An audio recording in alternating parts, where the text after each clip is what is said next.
It's Ann with Andale Homestead. Hello, everyone. It is Casey over at Ormsby Farm and the Halfway Homestead. And hi there, friends and neighbors. This is Lazy Days Ahead with Jesse. And Lisa. Woohoo! And I'm Monica with Bland's Promised Land Ranch. That's if you can hear me.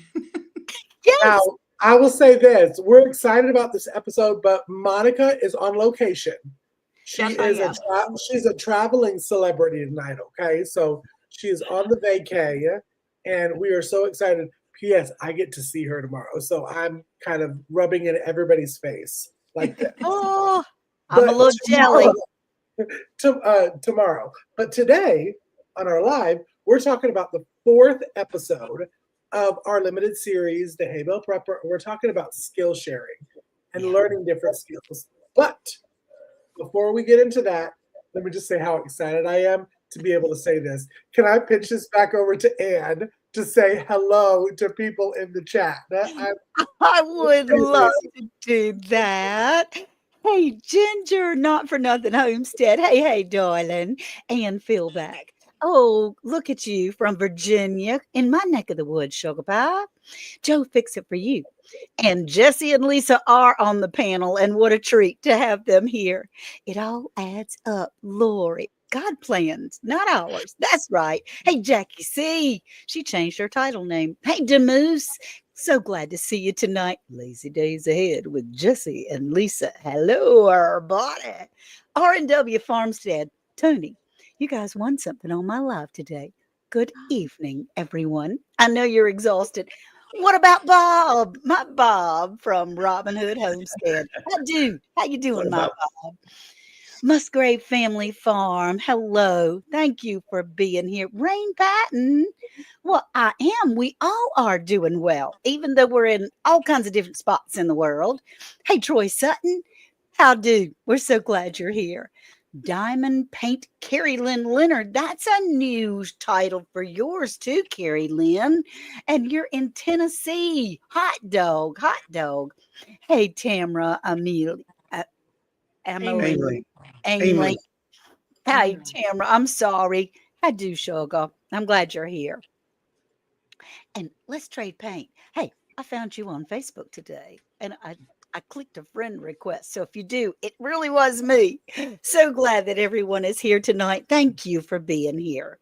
And can I just say, I love when Ann, I don't know why I'm speaking so close to my microphone, like it's not a good microphone. I'm glad when Ann says hello to people, because that one last name, I would have never been able to get through, like at all.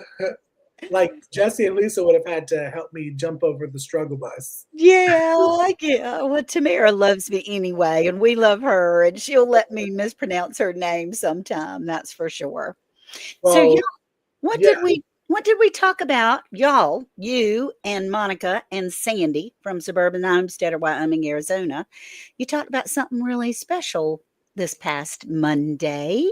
We did. We talked about skill sharing, and I think between me, you, and Monica, when we have our little podcast meetings, that is one topic that we always come back to, how important it is to learn different skills. Because you can be a homesteader for 9 billion years. There's always something else you can learn. You never stop learning when you're homesteading. Completely.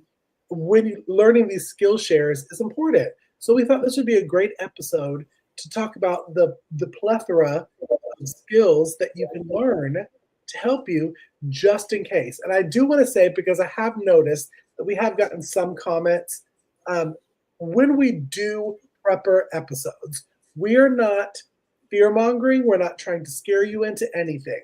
What we are doing, we're not even saying if grids go down. What happens if a tornado happens, or a hurricane, or a flood, or a snowstorm? These are skills that you can use in those instances, and not just if the grid was to go down. So I just wanted to put that. Right.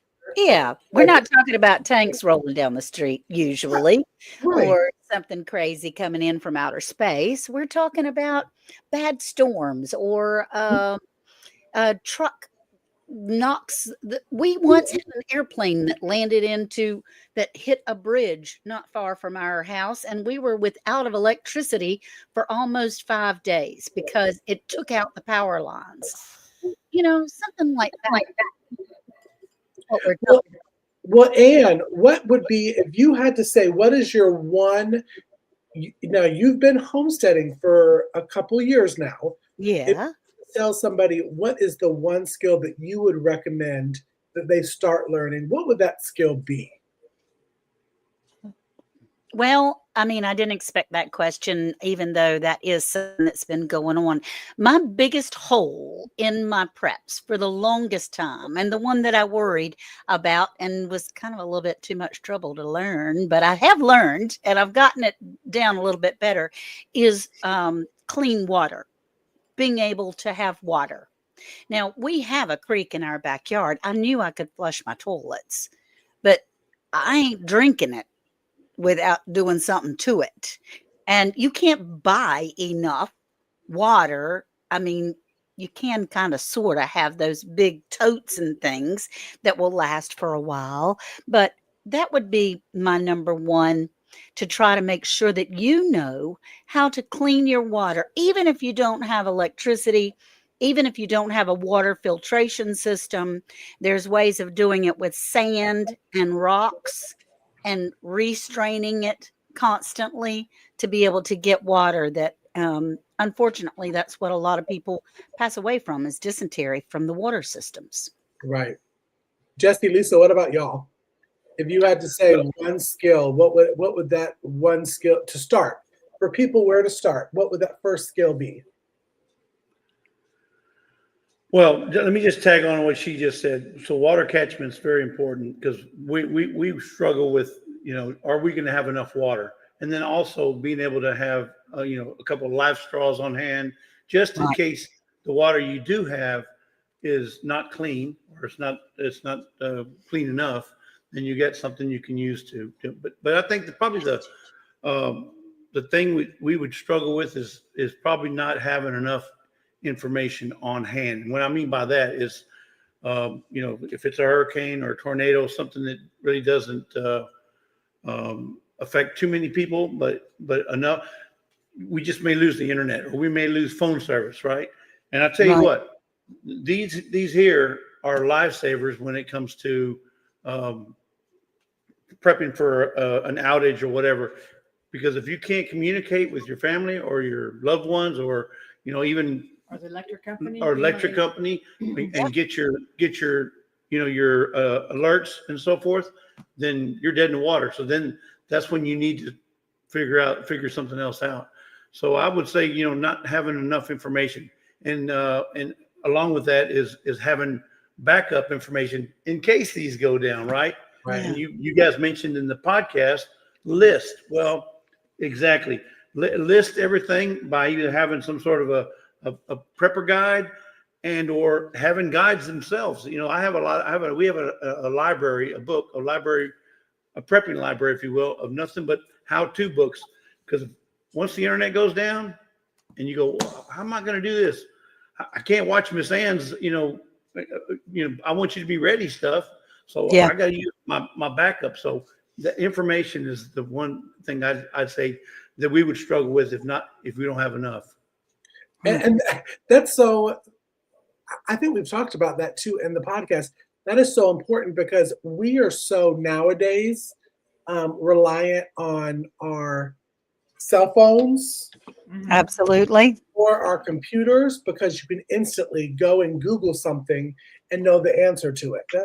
But it's a good segue for me to go ahead and pitch the Hay Bale Prepper Guide. That if you want to download it, there's a lot of note taking. And I have noticed that when I have been watching certain videos, I printed it out and put it on there.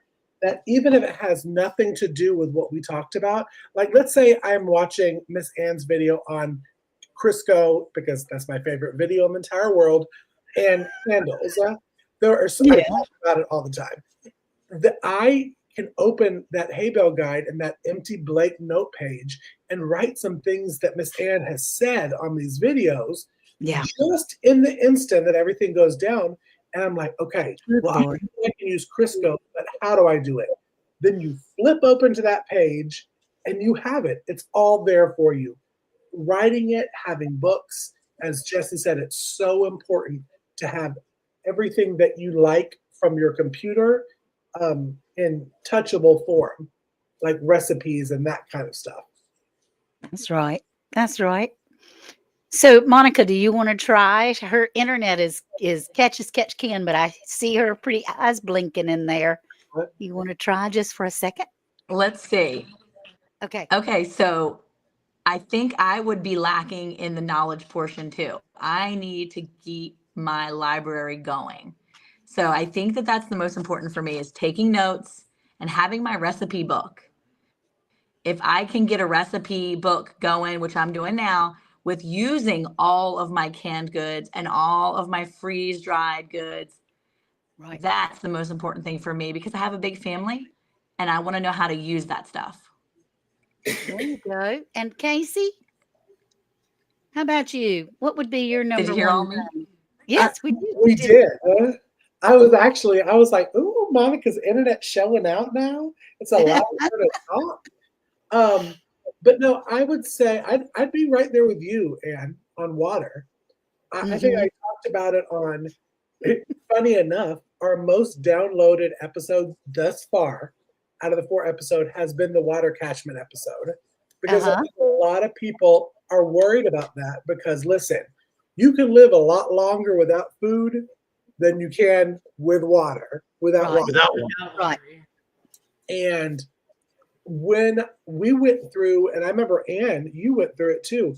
We went through a little hurricane thing last year where Georgia, South Carolina, North Carolina, we had Mhm. that one hurricane that just literally tried to wipe us out. Well, awful Mhm. things. I learned very quickly that my water supply was not up to par of Mhm. what I needed for animals, for myself, for cooking, all of that kind of stuff. Right. So the skill share that I really wanted to start honing in on was making sure that I knew what I was going to do water wise. Right. Finding a life straw, which I got as a Mhm. gift, which I joke about it on the podcast. In the South, when you have housewarming, people bring like plants or cute little baked goods. But you're a homesteader if you come to a housewarming and bring the host a life straw. Uh, That's right. yeah, That's right. Now we have a couple of really good comments in the chat. Ginger which ones are they? from Not for Nothing Homestead, learn to garden. Even if you eat with the season and you don't know how to can, you can learn to garden. And that is so important that no matter where we are or what you're doing, we can grow our own food if necessary, which is so. And Bob from Robin Hood Homestead says having USB lights and chargers and solar power backups. That's very important. We have been blessed with a large solar power generator that would run most of our appliances and things. Um, and we also have a lot of the smaller solar powered backup things for like cell phones and tablets and computers and so forth like that. So that's something that is important. Well, Let's Ginger had mentioned the gardening part, and I can't Mhm. remember if we talked about that on the episode. You did? Hmm. But the big thing that I've learned, and I always use tomato plants as an example, is once you learn for one pack of what is it like $2.79 now for a pack of tomato seeds. Hmm. If you buy that tomato seed and you learn how to garden, how to grow that tomato plant, you have tomatoes and tomato products until eternity There you go. because you're learning to not only garden but to save those seeds for your Mhm. next garden and That's then right. how to then you're learning in cooking how to make all the different products from the tomato products that you have. So That's gardening it's a really good one, Ginger. That's a good comment in there. Learning to garden and to use your seeds properly that's right. is That's a right. really good one. Yep. And of course, being the be ready gal, always you want to know how to start a fire. That has something to do with being able to clean your water, to be able to cook your food, to heat your home, to have light in your home. All of those things do surround by fire. And there's so many different ways to start a fire and to keep it going. I love that Monica's family does these exercises where they go out and each kid has their own fire starter, because I'm still not, Worth has to do the flints for me. I'm not coordinated on those flints. So I've got like 50 lighters in this house, along with electric lighters and all kinds of lighters. But it's important to be able to know that you can start a fire with a bottle of water in the sunshine. You can start a fire with a magnifying glass. You can start a fire with a battery and a piece of chewing gum wrapper. There are ways of starting fires that doesn't have anything to do with lighters or matches. Miss Ann, this is your flint for dummies right here. There you Flint, go. flint for dummies. Yes, And that's didn't you talk about saving your dryer lint too? This was absolutely. a long, long ago podcast, but Yes. I still remember 3 things that you talked about on your Be Readies, because that was the thing that like shot you into superstardom with your Be Readies, and that was your Crisco video. Yes. Learning that Crisco, if you light Crisco, you have light a Because long, long they time. last like 7 days, constant burning. It's And crazy, yeah. crazy. Because Yeah. I've tried it. And your one about dryer lint, having the dryer lint, if you save it, that's a Yep. quick fire starter. And also using the muffin tin Yeah. with the tea lights Yes. was another I've one that had I will remember and have and used. Good for you. Good for you, Casey. Thank you. That makes me feel all warm and fuzzy. I have had several people that have emailed me and said, thanks to your muffin tin turned upside down. Most of us have those little candles, the little tea light candles somewhere in your house. And you can turn that pan upside down and put your little tea lights in the crevices and heat up all kinds of food and water, and you can have coffee that the world needs for me to have in the morning. Well, also, I don't know if it was from you, Anne, but if you actually use birthday candles and you let them melt down in a muffin tin and then you're able to pop them out with a butter knife, you'll have the tea lights that you need to Oh, go there you go. buy the tea lights. Oh, Having that, or I think this was you too. Correct me if I'm wrong, Anne, but I bought this at the dollar store because I oh, didn't know that this was a way to start your fires. yes. Who would have thunk it that you're buying your kids fire starter when you really just want them to like color and shut up? Yes. And they make candle. I mean, they do burn like a candle. Now, granted, they put off a smell that is quite stifling.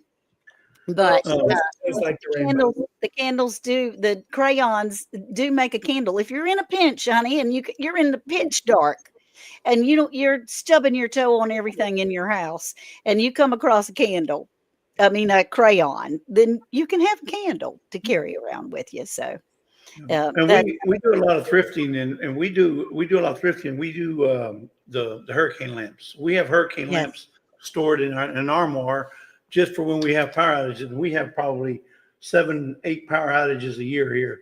right, we have a lamp for every room, including the restrooms, which is great. which is awesome. Yeah, that's good. And yes, you can start a fire with batteries and steel wool. And you can start a fire with batteries and a chewing gum wrapper. You just get the metal portion of a chewing gum wrapper and squeeze it on both sides of the battery, have it touching just slightly as a point at the end, and it puts off a little spark when you join it together. And you can light that dryer lint, and that will be your fire starter to be able to start. It's really pretty cool. Yeah. I'm telling you, all, this is the time you need to be writing down these notes. When you get these little tidbits on our lives or podcasts, whatever it is, pull out that hay bale prepper guy. I'll pull it up again. And it really is. Hey, Sandy. And something else that you can use, and this is dollar store stuff now. Something else you can use if you have kids that you have, or a lot of kids that you can't afford, or maybe you can't give them each a flashlight of their own. Go get you some of them glow sticks. Right. Crack them, and they'll light for 12 hours. So Yep. you can give them a glow stick. They can go to the restroom. They can go to the room, or they can, it won't be so dark with a glow stick in their hand. That's right. That's And exactly you're right. not running through batteries. And Now, that's one thing fun too for the kids. it is, Yeah. they sling them around and hit each other with them and play swords. So, Sandy, that was another thing that Sandy brought up was foraging in the podcast and being able to know before something happens what might be in your area. Because if you're watching somebody, like Monica said in the podcast, if you're watching someone in Canada and you live in Florida, you probably ain't going to have the same things around your house or in your yard, right? But if you start learning from people that live in your area and contact your local extension service, they usually have some classes on them. I have personally not taken one yet, but they are supposed to have some classes on foraging. Even in 4-H, they have some skill sharing classes on foraging. And I didn't know that you can eat English ivy. Did y'all know that? Isn't it kind of like eating spinach? English ivy, y'all. I got a lot of English ivy in my yard. Me too. Well, I didn't know that's not Spanish ivy. Well, when you because look it it up said in a hello book, and not hola. It could be one of them bilingual plants. You never know. it could be. It could be. But Yeah. Monica, you're on vacation now. And so it would be a whole new train of thought of if an emergency happened and you're away from your home, you're away from your animal, you're away from your supplies. Um, did anybody bring anything with them in case you needed a bag of supplies? I mean, we're bugging in, but if you had to bug out, um, you got a lot of things that you brought with you. Did you bring anything in case of an emergency? And We she, always bring our first aid. Can you guys hear me still? there you go. We Hmm. always bring our first aid kits. We always bring our first aid kits, and we always bring extra towels, clothing, first aid supplies for medical, especially. And I brought a entire mess of first aid, like medicinals, my Awesome. homeopathy. I always bring that kind of stuff. But beyond that, but I was foraging here at my mom's, and I even made some jelly with her local palm fruit. So, I felt really skilled when I brought some of the skills from Texas all the way here to South Carolina. I thought that was the coolest thing.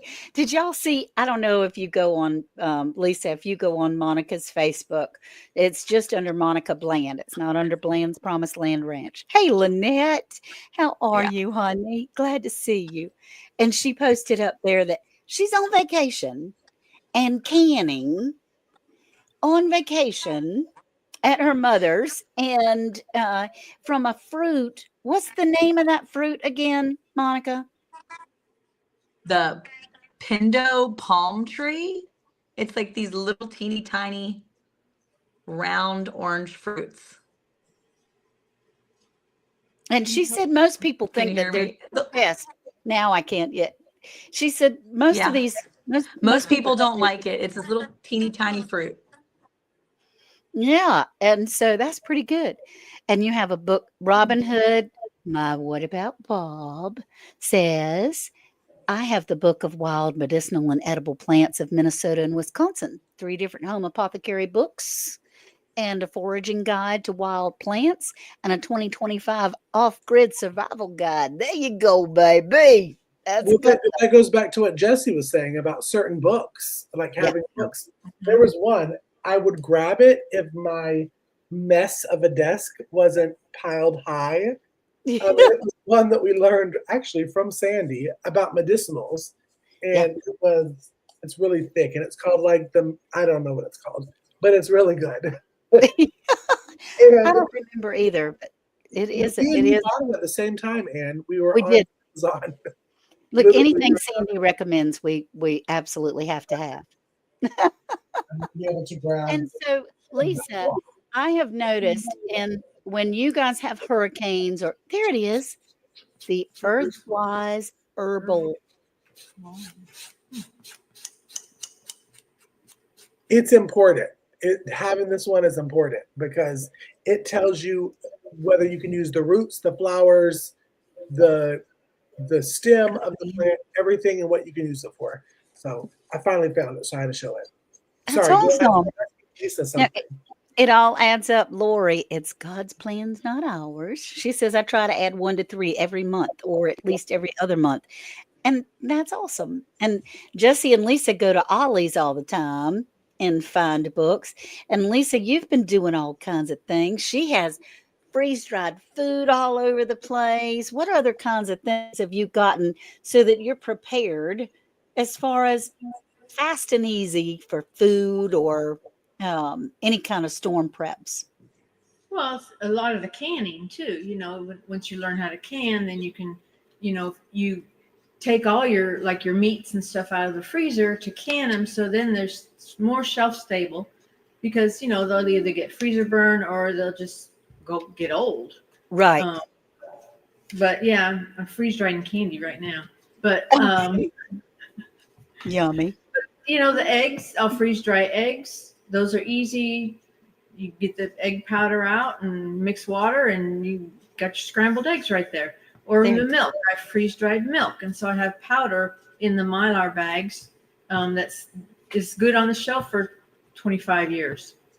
I tell you, I love these people that are on this screen right here, every single one of them.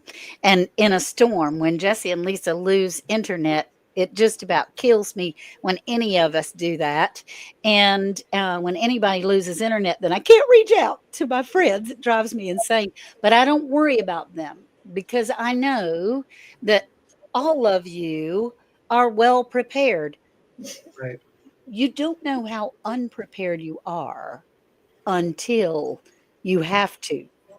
Right. And just so you know, you might want to pretend one night, just one time, like from 5 o'clock in the afternoon till noon the next day, not use any electricity or modern appliances or running water, and just see how you can survive in I your have home. to say that I think I can't remember if it was before you were on the podcast, Ann, but there was a challenge that went around YouTube. It was called 72-hour off-grid challenge. And that Ooh, was doing 3 days of no running water, no electricity. You could keep your fridge plugged in, thank okay, goodness. that's good. You just couldn't use like lights and electrical microwaves, that kind of stuff. And I tried it for 24 hours, and it was a lot. It is a lot. I don't know how Ginger does it. Ginger from Not for Nothing Homestead and Joey from Joe Fix It For You literally live off grid. I mean, that's all that they do. They don't have a grid. But they do have their appliances and they have their phones and all those kinds of things. But Ginger and Joey are our heroes when it comes to Mhm. learning how to survive without the modern conveniences. Well, Yeah. I'll say this before we wrap it up, because I'll do the end and say we really try to keep it to 30 minutes of our Yes. podcast. But one thing that I remember that I can't remember what I said on the podcast is I learned a trick from our friend Alicia for Country Mama Music. She has a 5-gallon bucket that solely has like day one issues. We're talking food, free, whether it's freeze dried or dehydrated in Mylar bags, a roll of toilet paper, paper towels or napkins, paper plates, everything that you would need. What was it, Monica? Nod your head. I think it was coffee beans and like her percolator, all in there. Try it. Just put everything that you think you would need in a 24-hour period in a 5-gallon bucket and save it just in case. There you You go. never know when you may need it. But She, Ann, do you want to thank everybody and sign us out since you're here oh, and you get to do it so eloquently? yeah, I just never know when I'm going to be able to be here, y'all. And today has been a great day in the Dale household. I just got to say, it's been wonderful. And we're getting back into normal views over here, or normal days, normal activities in the Dale household. I want to thank each and every one of you for being in here tonight. It just makes our heart Yeah. go pit patter. We appreciate Jesse and Lisa and Monica for coming in while she's on vacation. Casey coming in from the chickens and worrying about his house. He's going to have some wonderful visitors tomorrow. And don't forget that next Monday, there will be another series in this series of preparing on Monday with our podcast that comes out in any platform that you listen to podcasts, as well as Round the Hay Bale. You can watch them live. And then the following Tuesday, we'll be back here to discuss it. So good night, you all. Thank you so much. Bye, y'all. Bye. Bye.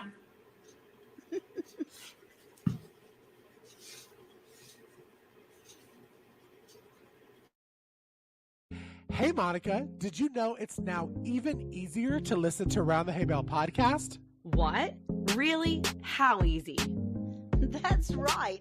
All you have to do is say, Alexa, play Round the Hay Bale podcast. Playing Round the Hay Bale podcast on Apple Music. Ooh, we're really fancy now. Tune in to Round the Hay Bale every Monday at 9 a.m. Central Time.